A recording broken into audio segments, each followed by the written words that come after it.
सोनु सान्निध्यात् विजयेन विराजितम् अजितप्रीतिजनकं भजेऽहं विजयध्वजम् तपस्वाध्याय शुश्रूषा कृष्णपूजारतं मुनिम् विश्वेशमिष्टदं वन्दे परिम्राट् चक्रवर्तिनम् श्रीगुरुभ्यो नमः। हरिः ओम्। जन्माद्यस्य यतोऽन्वजातितरतश्चार्थेष्वभिघ्नस्वराट् तेने ब्रह्म हृदाय आदिकवये मुख्यन्ति यं सूरजः तेजो वारिमृदां यथा विनिमयो यत्र त्रिसर्गो मृषा धाम्ना स्वेन सदा निरस्तकुहकं सत्यं परं धीमहि। ॐ स्वस्त्यस्तु सताम् अशेष सन्मङ्गलानि भवन्तु। सम्यक् श्लोकैकश्रवण पठनमात्रेण वक्तुश्च श्रोतॄणां निखिल कलिकृतकल्मष अपनोदन पटुतरे श्रीमद्भागवते महापुराणे द्वितीय स्कन्धे सप्तमाध्याये अद्य कथानुवादे सति किञ्चित् पूर्वकथानुवादः। ಈ ಹಿಂದೆ ಗಜೇಂದ್ರ ವರದನ ಪ್ರಾರ್ಥನೆಯನ್ನ ಮಾಡಿ ಈಗ ವಾಮನಾವತಾರ ಮತ್ತೆ ತ್ರಿವಿಕ್ರಮಾವತಾರ ಎರಡರ ಬಗ್ಗೆ ಈಗ ಪ್ರಾರ್ಥನೆ ಮಾಡ್ತಾ ಇದ್ದಾರೆ. 17ನೆಯ ಶ್ಲೋಕ. ಜ್ಯಾಯಾನ್ ಗುಣೈಃ ಅವರಜೋಪಿ ಅದಿತೆ ಸುತಾನಾಂ ಲೋಕಾನ್ ವಿಚಕ್ರಮಯಿಮಾನ್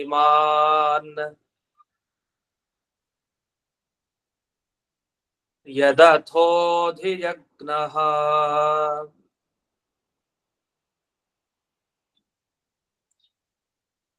ಕ್ಷ್ಮಾಂ ವಾಮನೇನ ಜಗೃಹೇ ತ್ರಿಪದಚ್ಛಲೇನ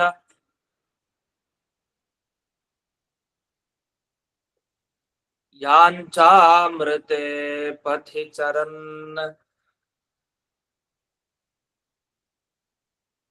ಪ್ರಭುಭಿರ್ನ ಚಾಲ್ಯಃ.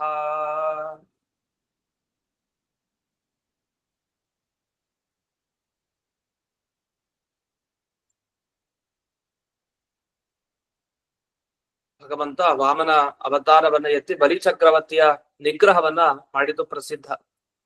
ತ್ರಿಪದ ಛಲೇನ 3 ಹೆಜ್ಜೆ ಕೇಳುವಂತಹ ನೆಪದಲ್ಲಿ ವಾಮನ ದೇವರು ಬಲಿಚಕ್ರವರ್ತಿಯನ್ನ ನಿಗ್ರಹ ಮಾಡಿದರು. ಈ ವಾಮನನ ಪೂರ್ವ ಹಿನ್ನೆಲೆಯನ್ನ ಹೇಳ್ತಾರೆ. ವಾಮನ ಯಾರು ಅಂದ್ರೆ ಅದಿತಿಯ ಮಕ್ಕಳ ತಮ್ಮ ಅಂತ ಹೇಳ್ತಾರೆ. ಅಂದ್ರೆ ಅದಿತಿಗೆ ಅನೇಕ ಮಕ್ಕಳಿದ್ರು, ಅದರಲ್ಲಿ ವಾಮನನು ಕೂಡ ಅದಿತಿಯ ಮಗ. ಅವನು ಅವರಿಗೆಲ್ಲ ತಮ್ಮನಾಗಿದ್ದ ವಾಮನ. ವಸ್ತುತಃ ದೇವರು ತುಂಬಾ ಅವರೆಲ್ಲರಿಗಿಂತ ಗುಣಗಳಿಂದ ಉತ್ತಮ. ಅವನು ದೊಡ್ಡವನು. ಯಾಕೆ? ಅಧಿಯಜ್ಞ. ಯಜ್ಞ ಮಾಡ್ಬೇಕು ಅಂದ್ರೆ ಯಜ್ಞದಲ್ಲಿ ನಿಂತು ಆ ಯಜಮಾನನಿಗೆ ಫಲ ಕೊಡೋನು ಅವನೇ, ಪರಮಾತ್ಮನೇ. ದೇವರು ಯಜ್ಞದಲ್ಲಿ ತಾನು ಸನ್ನಿಹಿತನಾಗಿಲ್ಲದೆ ಇದ್ರೆ ಆ ಯಾಗ ಮಾಡೋರ್ಗೆ ಫಲನೇ ಸಿಗಲ್ಲ. ದೇವರು ಮನಸ್ಸು ಮಾಡಿದ್ರೆ ಮಾತ್ರ ನಾವು ಮಾಡಿದ ಯಾಗಕ್ಕೆ ನಾವು ಫಲವನ್ನ ಪಡೀಬಹುದು. ಯಾಕೆಂದ್ರೆ ಅಧಿಯಜ್ಞ ಅನ್ನೋ ಶಬ್ದಕ್ಕೆ ಅರ್ಥವನ್ನ ಬಿಡಿಸ್ತಾರೆ. ಭಗವದ್ಗೀತೆಯಲ್ಲಿ ಒಂದು ಕಡೆ ಅಧಿಯಜ್ಞೋಹಮೇವಾತ್ರ ದೇಹೇ ಅಂತ ಒಂದು ಕಡೆ ಬಂತು. ಇನ್ನೊಂದು ದೇಹಸ್ಥ ವಿಷ್ಣು ರೂಪಾಣಿ ಅಧಿಯಜ್ಞಯಿತೀರಿತಃ ಅಂತ ಗೀತಾ ಭಾಷ್ಯದಲ್ಲಿ ಬಂದಿರುವಂತಹ ಮಾತು. ದೇಹದಲ್ಲಿರೋ ಭಗವಂತನ ರೂಪಗಳಿಗೆ ಅಧಿಯಜ್ಞ ಅಂತ ಕರೀತಾರೆ. ಪ್ರತಿಯೊಬ್ಬರ ದೇಹದಲ್ಲಿರುವಂತಹ ಈ ವಿಷ್ಣುವಿನ ರೂಪಗಳನ್ನ ಅಧಿಯಜ್ಞ ಅಂತ ಕರೀತಾರೆ. ನಾನೇ ಅಧಿಯಜ್ಞ ದೇಹದಲ್ಲಿ ಇದ್ದೀನಿ ಅಂತ ಪರಮಾತ್ಮ ಹೇಳ್ಕೊಡೋದಿದೆ. ಅದನ್ನೇನಾಯ್ತು, ಈ ಯಜಮಾನನಾಗ್ಲಿ ಅಲ್ಲಿ ಪುರೋಹಿತರಾಗ್ಲಿ ಯಾರೇ ಯಾಗವನ್ನ ಮಾಡ್ಲಿಕ್ಕೆ ಅಂತ ಕೂತಿರ್ತಾರಲ್ಲ, ಅದರಲ್ಲಿ ಪಾಲ್ಗೊಳ್ತಾರಲ್ಲ, ಅವರೆಲ್ಲರ ದೇಹದ ಒಳಗಡೆ ತಾನು ಪ್ರೇರಣೆ ಮಾಡೋನು ಅವನೇ ಭಗವಂತ. ಅದರಿಂದ ತುಂಬಾ ಮೇಲಕ್ಕಿದನ್ ದೇವರು. ಈ ಬಲಿ ಚಕ್ರವರ್ತಿ ಯಾವ ಯಜ್ಞವನ್ನಾದ್ರೂ ಮಾಡ್ಲಿ, ಆ ಬಲಿ ಚಕ್ರವರ್ತಿಯ ಒಳಗಡೆ, ಹಾಗೆ ಬಲಿ ಚಕ್ರವರ್ತಿಗೆ ಯಾವ ಪುರೋಹಿತ ಯಾಗವನ್ನ ಮಾಡಿಸ್ತಾನೋ ಅವನ ಒಳಗಡೆ ಅಂತೂ ಯಾಗದ ಸ್ವರೂಪ ಯಾರ್ಯಾರಿದಾರೋ ಯಾಗವನ್ನ ಮಾಡ್ಲಿಕ್ಕೆ ಎಲ್ಲರ ಒಳಗಡೆ ತಾನು ನಿಯಮನ ಮಾಡ್ತಾ ಪ್ರೇರಣೆ ಮಾಡ್ತಾ ಇರೋದು. ವಸ್ತುತಃ ಗುಣೇಹಿ ಜ್ಯಾಯಾನ್, ಗುಣಗಳಿಂದ ಎತ್ತರದಲ್ಲಿದ್ದಾನೆ. ಆದ್ರೆ ಅಷ್ಟು ಎತ್ತರದಲ್ಲಿದ್ರು ದೇವರು ಅವರೆಲ್ಲರ ತಮ್ಮನಾಗಿ ಅವತಾರ ಮಾಡ್ದ, ವಾಮನನಾಗಿ ಬಂದ. ಅವನು ಬಂದಿದ್ದ ಉದ್ದೇಶ ಏನು? ದೈತ್ಯರ ಗರ್ಭ ಪರಿಹಾರ ಮಾಡ್ಬೇಕು. ವಾಮನ ಅಂದ್ರೇನು? ದೈತ್ಯರ ಗರ್ಭವನ್ನ ಪರಿಹಾರ ಮಾಡೋದ್ಲಿಕ್ಕೆ ಆ ಹೆಸರಿನಿಂದ ತಾನು ಕ್ಷ್ಮಾಂ ಜಗಹೆ, ಅವನು ಭೂಮಿಯನ್ನ ಸಂಪೂರ್ಣ ತೆಗೆದುಕೊಂಡ. ಆದ್ರಿಂದ ಅಷ್ಟೇ ಅಲ್ಲ, ಎಲ್ಲ ಲೋಕವನ್ನು ಅತಿಕ್ರಮಣ ಮಾಡಿದ ತನ್ನ 3 ಹೆಜ್ಜೆಗಳಿಂದ. ಆದ್ರಿಂದಲೇ ಅವನು ತ್ರಿವಿಕ್ರಮನು ಕೂಡ ಆದ. ಹೀಗೆ ವಾಮನನಾಗಿ ಬಂದು ತಾನು ತ್ರಿವಿಕ್ರಮ ರೂಪವನ್ನ ತೋರಿಸಿದ. ಯಾಕೆ ಹೀಗ್ ಮಾಡ್ದ? ವಂಚನೆ ಮಾಡ್ದ ಅಂತ ಕೆಲವರು ಪ್ರಶ್ನೆ ಮಾಡ್ಕೊಂಡಿದ್ದಾರೆ. ಬಲಿಚಕ್ರವರ್ತಿಗೆ ಮೋಸ ಮಾಡ್ದ ದೇವರು. 3 ಹೆಜ್ಜೆಯನ್ನ ಕೇಳೋ ನೆಪದಲ್ಲಿ ಆ 3 ಹೆಜ್ಜೆ ಎಷ್ಟಿತ್ತು ಅಷ್ಟನ್ನೇ ತಗೊಬೇಕಾಗಿತ್ತು. ಆದ್ರೆ ತ್ರಿವಿಕ್ರಮನಾಗಿ ಎಲ್ಲವನ್ನು ಕೂಡ ಕಬಳಿಸ್ಕೊಂಡ. ಇದು ಸರಿನಾ ಅಂತ ಮೋಸ ಮಾಡದ್ನಲ್ಲ ದೇವರು ಅಂತ ಒಂದು ಪ್ರಶ್ನೆಯನ್ನ ಮಾಡ್ಕೊಳ್ತಾರೆ. ಅದಕ್ಕೆ ಇಲ್ಲಿ ಉತ್ತರ ಕೊಡ್ತಾರೆ, ಹಾಗಲ್ಲ.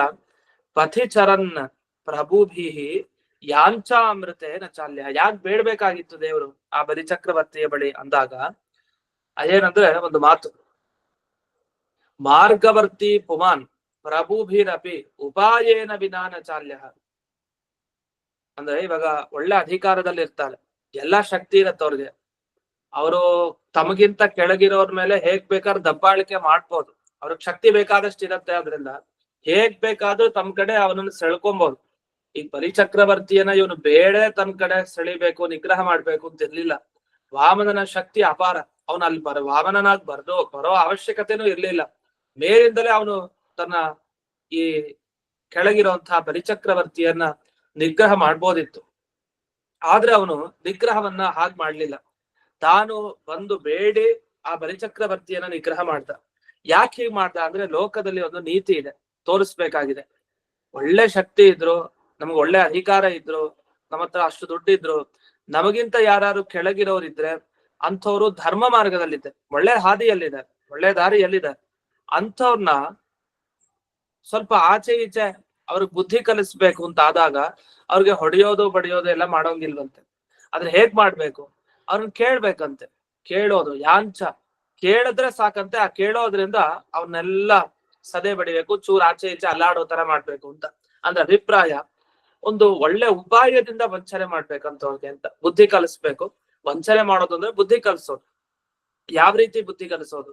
ಈ 3 ಹೆಜ್ಜೆಯನ್ನ ಕೇಳಿ ಇವನು ಹೇಗ್ ಬುದ್ಧಿ ಕಲಿಸ್ತಾ ಆ ರೀತಿಯಲ್ಲಿ ಅದನ್ನ ಧರ್ಮ ಮಾರ್ಗದಲ್ಲಿದ್ದು ಬುದ್ಧಿ ಕಲಿಸ್ಬೇಕು ಅಂತ ಆದಾಗ ಅಂಥವ್ರಿಗೆ ಜೋರಾಗಿ ಹೋಗಿ ಅವರನ್ನ ಹೊಡೆದು ಬಡದು ಈ ರೀತಿಯ ಪ್ರವೃತ್ತಿ ಸರಿಯಲ್ಲ. ಹೊರತು ಯಾವ್ದಾರೊಂದು ಉಪಾಯದಿಂದ ಅಂಥವ್ರಿಗೆ ಬುದ್ಧಿ ಕಲಿಸ್ಬೇಕು ಅಂತ ಈ ದೃಷ್ಟಿಯಿಂದ ವಾಮನ ತಾನು ಈ ಬಲಿಚಕ್ರವರ್ತಿಗೆ ಬುದ್ಧಿಯನ್ನ ಕಲಿಸ್ತಾ. ಇದನ್ನ ಇಲ್ಲಿ ಯಾಂಚಾಮೃತೆ ಪಥಿಚರನ್ ಪ್ರಭುಭಿರ್ನ ಚಾಲ್ಯ ಅಂತ ಹೇಳಿದ್ದಾರೆ.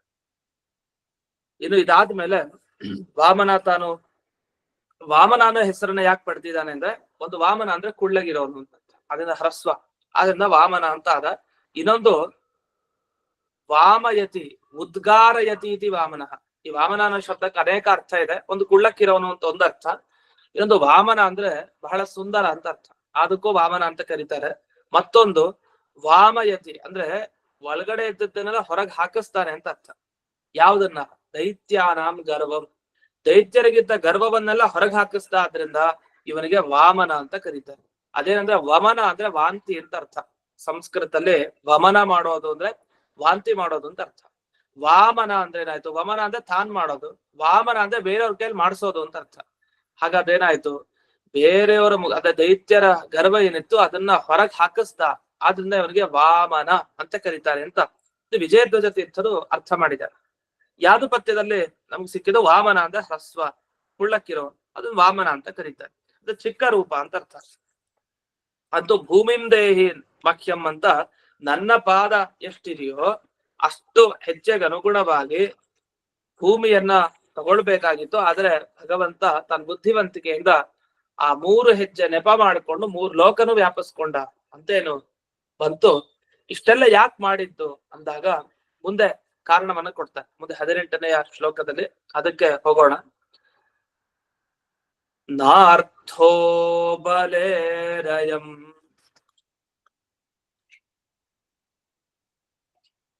ಉರುಕ್ರಮ ಪಾದ ಶೌಚಂ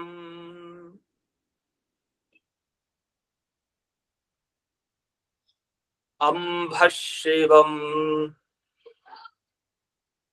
ಧೃತವತೋ ವಿಬುಧಾಧಿಪತ್ಯಂ ಯೋ ವೈ ಪ್ರತಿಶ್ರುತಂ ಋತೇಪಿ ಚ ಶೀರ್ಷಮಾಣಂ ಆತ್ಮನ್ಯಮಂಗಮನಸಾ ಹರಯೇ ಭೀಮೇ.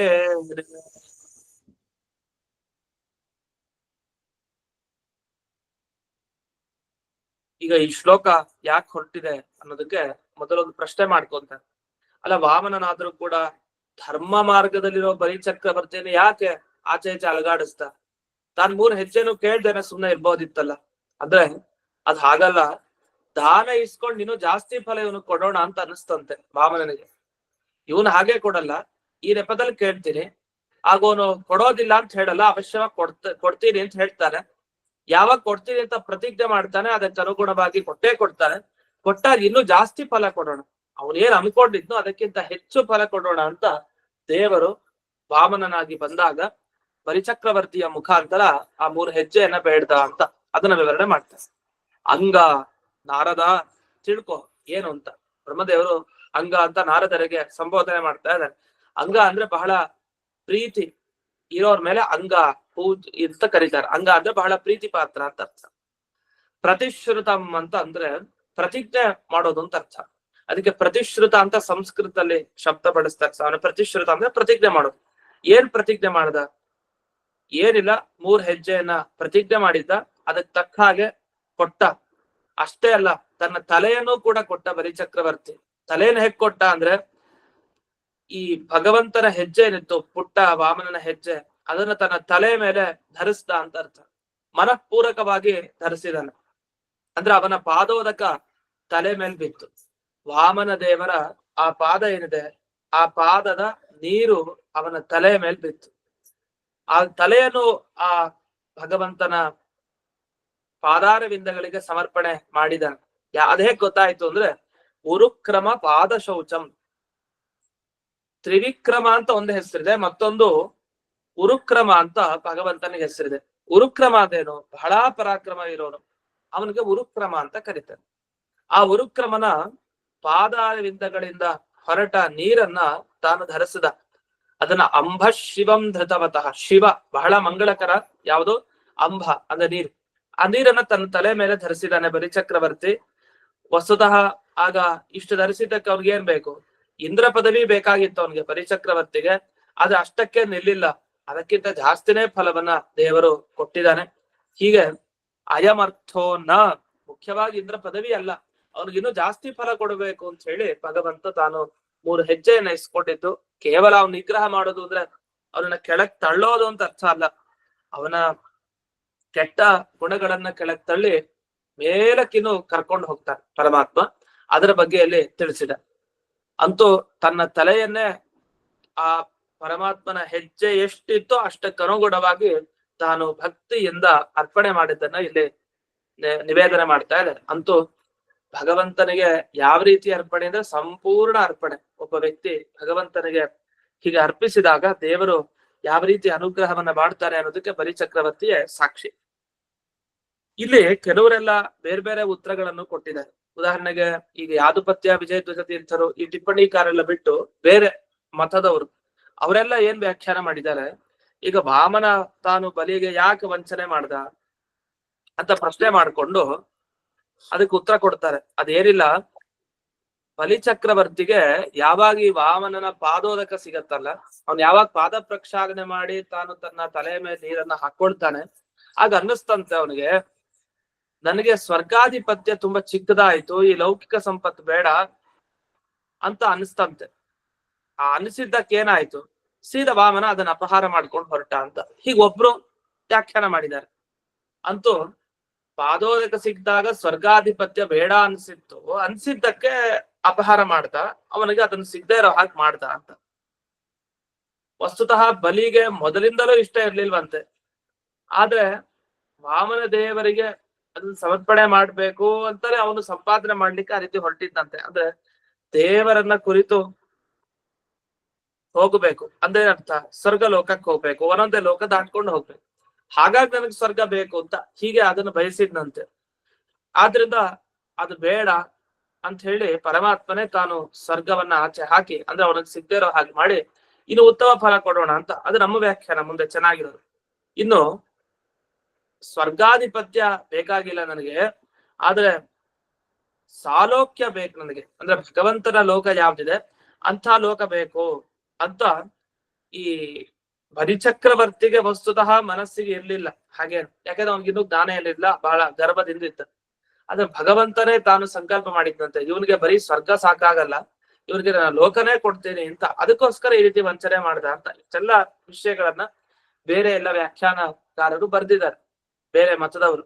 ಆದ್ರೆ ಇದು ಯಾವ್ದು ಸರಿ ಇಲ್ವಂತೆ. ಯಾಕೆಂದ್ರೆ ಬಲಿಚಕ್ರವರ್ತಿಗೆ ಮುಂದಿನ ಮನ್ವಂತರದಲ್ಲೇ ಸ್ವರ್ಗಾಧಿಪತ್ಯ ಸಿಗ್ತಾ ಇತ್ತಂತೆ. ಒಂದ್ ಸ್ವಲ್ಪ ಅರ್ಜೆಂಟ್ ಮಾಡ್ದ ಅಂತ ಬಲಿಚಕ್ರವರ್ತಿ.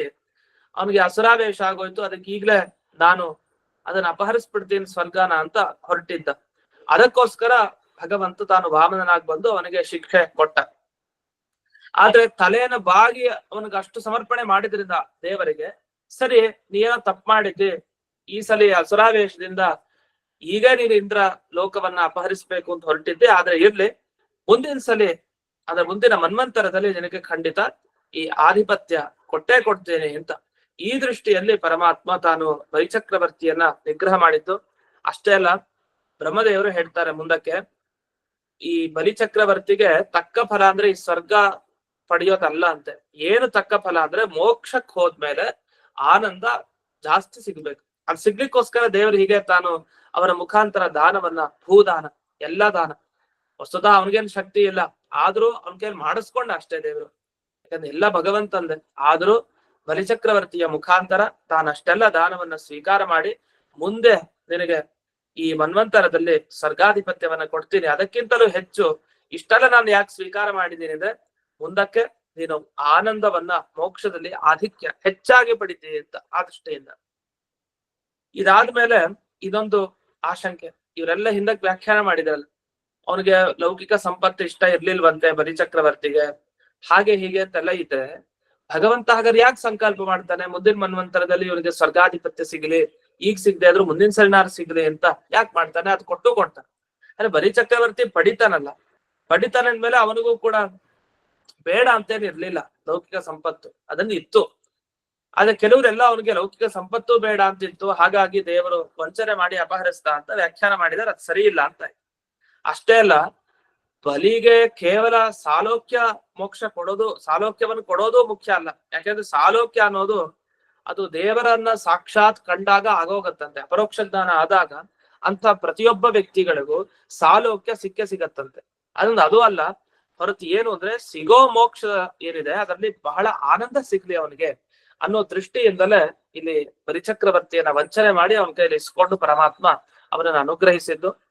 ಇದರ ಬಗ್ಗೆ ಒಂದು ಬ್ರಹ್ಮತರ್ಕದಲ್ಲಿ ಒಂದು ಮಾತನ್ನ ಹೇಳ್ತಾರೆ ಮಧ್ವಾಚಾರ್ಯರು. ಐಂದ್ರಂ ಪದಂ ನಾಂತರೀಯಂ ಫಲಂತು ಹರಿತೋಷಣಂ. ಐಂದ್ರ ಪದ ಅದು ಇಂದ್ರದೇವರ ಪದಕ್ಕೆ ಐಂದ್ರ ಅಂತ ಕರೀತಾರೆ. ಇಂದ್ರನಿಗೆ ಸಂಬಂಧಪಟ್ಟಿದ್ದು ಐಂದ್ರ. ಆ ಐಂದ್ರ ಪದ ವಸ್ತುತಃ ಅದು ನಾಂತರೀಯಂ, ಅವನೇನ್ ಬಿಟ್ಟು ಹೋಗ್ತಾ ಇರ್ಲಿಲ್ಲ, ಅದು ಖಂಡಿತ ಅವನಿಗೆ ಸಿಕ್ಕೇ ಸಿಗ್ತಾ ಇತ್ತು ಬಲಿಚಕ್ರವರ್ತಿಗೆ. ಆದರೆ ನಿಜವಾದ ಫಲ ಅವನಿಗೇನು ಸಿಗ್ಬೇಕಾಗಿತ್ತು ಅಂದ್ರೆ ಹರಿತೋಷಣಂ, ದೇವರ ಅನುಗ್ರಹ, ವಾಮನ ದೇವರ ಪ್ರಸಾದ, ವಾಮನ ದೇವರ ಅನುಗ್ರಹ ಏನಿದೆ ಮುಖ್ಯ, ಅದು ಅವನಿಗೆ ಸಿಗ್ಬೇಕಾಗಿತ್ತು. ಅದು ಸಿಕ್ತು ಆ ಭಗವಂತನ ಅನುಗ್ರಹದಿಂದ. ಮುಖ್ಯ ಫಲ ದೇವರ ಅನುಗ್ರಹ, ಅದು ಸೈಡ್ ಆಗಿ ಸಿಗೋ ಆನುಷಂಗಿಕ ಅಂತಾರೆ. ಆನುಷಂಗಿಕ ಅಂದ್ರೆ ಮುಖ್ಯ ಅಲ್ಲ, ಸೈಡ್ ಅಂದ್ರೆ ನಾವೊಂದ್ ಕೆಲಸ ಮಾಡ್ಬೇಕಾದ್ರೆ ಇದು ಕೂಡ ಒಂದ್ ಫಲ ಸಿಗತ್ತೆ ಅಂತ, ಅದು ಸಿಗಲಿ ಅಂತ ಅರ್ಥ.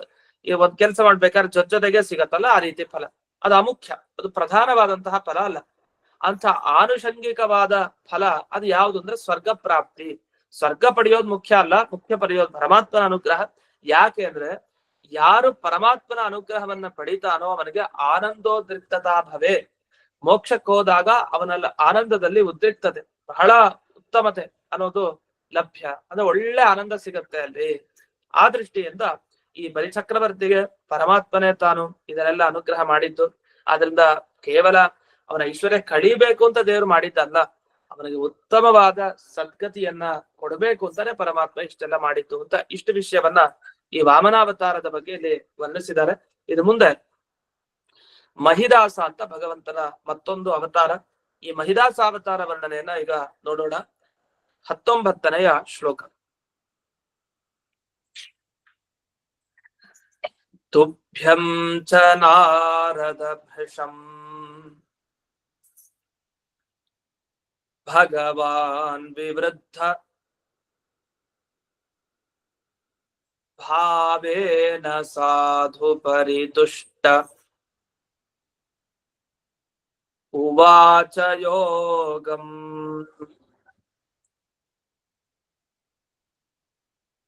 ಜ್ಞಾನಂ ಚ ಭಾಗವತಂ ಆತ್ಮಸು ತತ್ವದೀಪಂ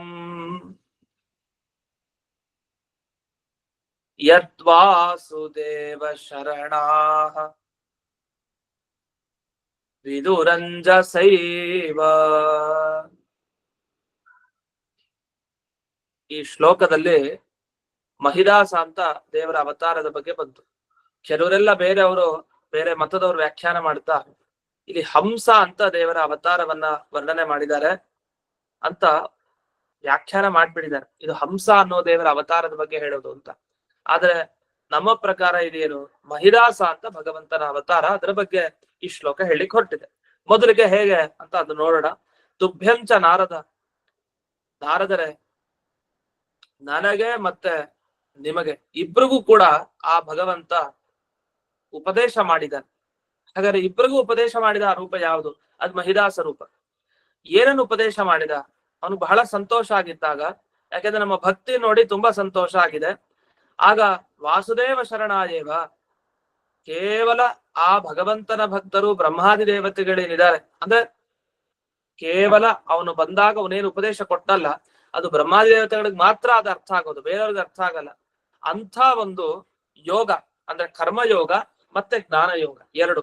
ಅಲ್ಲಿ ಯೋಗಂ ಜ್ಞಾನಂ ಚ ಅಂತ ಹೇಳಿದೆ. ಅದೆಲ್ಲ ದೇವರ ಬಗ್ಗೆ ಇರುವಂತ ಒಂದು ಕರ್ಮಯೋಗ, ಅಂದ್ರೆ ಅವನನ್ನು ಕುರಿತು ಹೇಗೆ ಯಾಗ ಮಾಡೋದಾಗ್ಲಿ ಇತ್ಯಾದಿ ಪ್ರಕ್ರಿಯೆ, ಒಂದು ಕರ್ಮಯೋಗ ಮತ್ತೊಂದು ಜ್ಞಾನ ಯೋಗ. ಎರಡನ್ನು ಭಗವಂತ ತಾನು ಹೇಳ್ದ. ಅಷ್ಟೇ ಅಲ್ಲ, ದೇವರು ತಾನು ಬಂದಾಗ ಭಾಗವತ ಹೇಳಿದ್ದಂತೆ. ನೋಡಿ, ಭಾಗವತವನ್ನ ಹೇಳ್ದ ದೇವರು ಯಾರಿಗೆ? ಬ್ರಹ್ಮದೇವರಿಗೆ, ನಾರದರಿಗೆ ಭಾಗವತ ಉಪದೇಶ ಮಾಡಿದ್ದಾನೆ. ಅದೇನದು ಭಾಗವತ? ಅದ್ರ ಫಲ ಏನು ಅಂದಾಗ ಆತ್ಮಸು ತತ್ವದೀಪಂ ಅಂತ ಹೇಳ್ತಾರೆ. ದೇವರ ಬಗ್ಗೆ ಸರಿಯಾಗಿ ತಿಳಿಸ್ಕೊಡ್ಲಿಕ್ಕೆ ಇರೋ ದೀಪ ಅಂತೆ ಭಾಗವತ ಅಂದ್ರೆ.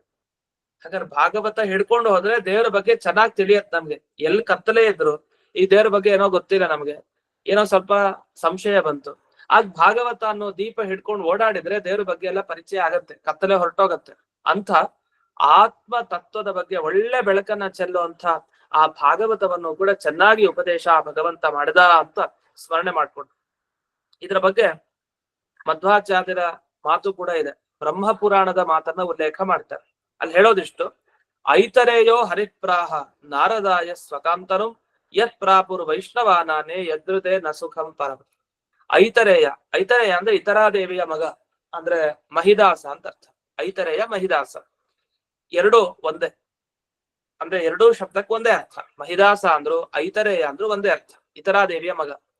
ಈ ಭಗವಂತ ಏನ್ ಮಾಡ್ದ? ನಾರದರಿಗೆ ತನ್ನ ಸ್ವರೂಪ ಉಪದೇಶ ಮಾಡಿದ. ವಸ್ತುತಃ ಅವನು ಅವತ್ತಿನ ದಿವಸ ಏನು ಉಪದೇಶ ಕೊಟ್ಟ ಅದನ್ನ ವಿಷ್ಣು ಭಕ್ತರು ಮಾತ್ರ ತಿಳಿಲಿಕ್ಕೆ ಸಾಧ್ಯ. ಅದನ್ನು ತಿಳ್ಕೊಳ್ಳದೇನೆ ಯಾರು ಮೋಕ್ಷದ ಸುಖವನ್ನ ಪಡಿಲಿಕ್ಕೆ ಸಾಧ್ಯ ಇಲ್ಲ ಅಂತ ಬ್ರಹ್ಮಪುರಾಣದಲ್ಲಿ ಮಾತು ಬಂದಿದೆ. ಅದನ್ನ ಮಹಿದಾಸಾವತಾರದಲ್ಲಿ ಮಾಡಿದ ಮುಖ್ಯ ಕರ್ಮ ಕರ್ಮಯೋಗ ಮತ್ತೆ ಜ್ಞಾನ ಯೋಗ, ಅಷ್ಟೇ ಅಲ್ಲ ಭಾಗವತ. ಇಷ್ಟು ಅಲ್ಲಿ ವಿವರಣೆಯನ್ನ ಮಾಡಲಾಗಿದೆ. ಯತ್ ಜ್ಞಾನಾಧಿಕಂ, ವೈಷ್ಣವರೆಲ್ಲ ಜ್ಞಾನವನ್ನ ಪಡೆದು ಮುಕ್ತಿಗೆ ಹೋಗ್ಬೇಕು ಅಂದ್ರೆ ಆ ಮಹಿದಾಸ ರೂಪಿ ಪರಮಾತ್ಮ ಉಪದೇಶ ಮಾಡಿದ್ದನ್ನು ತಿಳಿಯೋದು ಮುಖ್ಯ. ಇಷ್ಟಲ್ಲೇ ಕೆಲವರೆಲ್ಲ ಈ ಹಂಸಾವತಾರ ಅಂತ ಹೇಳಿದ್ರಲ್ಲ, ಅದ್ ಯಾಕೆ ಸರಿ ಇಲ್ಲ ಅಂತ ಒಂದು ನೋಡ್ಬೇಕಾಗಿದೆ. ಅದು ವಿಷ್ಣು ಧರ್ಮೋತ್ತರ ಪುರಾಣದಲ್ಲಿ ಒಂದು ಮಾತು ಬಂದಿದೆಯಂತೆ. ಏನಂದ್ರೆ ನಾರದರಿಗೆ ಭಕ್ತಿ ಯೋಗ ಉಪದೇಶ ಮಾಡ್ತಾರಂತೆ ಈ ಮಹಿದಾಸ ರೂಪದಲ್ಲಿ. ವಿಶೇಷ ರೂಪ ಇದು. ಅದನ್ನ ನಾರದರಿಗೆ ಉಪದೇಶ ಮಾಡುವಂತಹ ರೂಪ ಅಂದ್ರೆ ಅದನ್ನೇ ತಗೊಳ್ಬೇಕು, ಅದು ಹಂಸ ರೂಪ ಅಲ್ಲ. ಅಷ್ಟೇ ಅಲ್ಲ, ಮುಂದೆ ಏಕಾದಶ ಸ್ಕಂದ ಭಾಗವತಲ್ಲಿ ಹಂಸ ರೂಪ ಅನ್ನೋದು ಭಗವಂತನ ರೂಪ, ಸನಕಾದಿಗಳಿಗೆ ಉಪದೇಶವನ್ನ ಮಾಡೋದು ಅಂತ ಬಂದಿದೆ. ನಿನಗೂ ಉಪದೇಶವನ್ನ ಇಲ್ಲಿ ಆ ರೂಪ ಮಾಡಿತ್ತು ಅಂತಂದ್ರೆ ಏನರ್ಥ? ನಿನಗೂ ಉಪದೇಶ ಅಂತಂದ್ರೆ ಇಲ್ಲಿ ಇದನ್ನೇ ಯಾವ್ದನ್ನ ಮಹಿದಾಸ್ವರೂಪವನ್ನೇ ತಗೊಳ್ಬೇಕು ಅಂತ ಅರ್ಥ. ಅಂತೂ ಹೀಗೆ ಈ ಮಹಿದಾಸಾವತಾರವನ್ನೇ ತಗೊಳ್ಬೇಕು ಅನ್ಲಿಕ್ಕೆ ಬ್ರಹ್ಮಪುರಾಣದ ಮಾತನ್ನ ಸಂವಾದ ಕೊಟ್ಟು ಇಲ್ಲಿ ಹೇಳಿದ್ದಾರೆ. ಕೆಲವು ಸರಿ ಯಾವ ಅವತಾರದ ಬಗ್ಗೆ ಭಾಗವತ ಶ್ಲೋಕ ಹೇಳ್ತಾ ಇದೆ ಅಂತಾನೂ ಗೊತ್ತಾಗಲ್ಲ. ಅಂತ ಕಡೆ ಎಲ್ಲ ಮಧ್ವಾಚಾರ್ಯರು ಇಂಥ ಅವತಾರದ ಬಗ್ಗೆನೇ ಹೇಳ್ತಾ ಇರೋದು ಅಂತ ಒಂದು ನಿರ್ಣಯ ಕೊಡ್ತಾರೆ. ಆ ನಿರ್ಣಯ ಇಲ್ಲಿವರೆಗೆ ನೋಡಿದ್ವಿ. ಇನ್ನು ಮುಂದೆ ಭಗವಂತನ ರಾಜರಾಜೇಶ್ವರ ಅವತಾರ ಅಂತ ಒಂದು ಅವತಾರ, ಅದೆಲ್ಲ ವಿಶೇಷವಾಗಿ ಚಕ್ರವರ್ತಿಗಳಲ್ಲಿರುವಂತಹ ರೂಪ. ಅಂತ ರಾಜರಾಜೇಶ್ವರ ಅನ್ನೋ ಭಗವಂತನ ಅವತಾರ ಏನಿದೆ ಅದರ ಬಗ್ಗೆ ಒಂದು ತಿಳಿಸ್ತಾರೆ. ಅದನ್ನ ನಾಳೆ ದಿವಸ ನೋಡೋಣ ಅಂತ ಹೇಳ್ತಾ ಇಂದಿನ ಪಾಠವನ್ನ ಗುರುವಂತರ್ಗತ ವ್ಯಾಸತೀರ್ಥ ಗುರುವಂತರ್ಗತ ಭಾರತೀಯ ರಮಣ ಮುಖ್ಯ ಪ್ರಾಣಾಂತರ್ಗತ ಶ್ರೀಮನ್ ಮೂಲ ಗೋಪಾಲಕೃಷ್ಣನಿಗೆ ಅರ್ಪಣೆ ಮಾಡ್ತೇನೆ. ಶ್ರೀಕೃಷ್ಣಾರ್ಪಣ.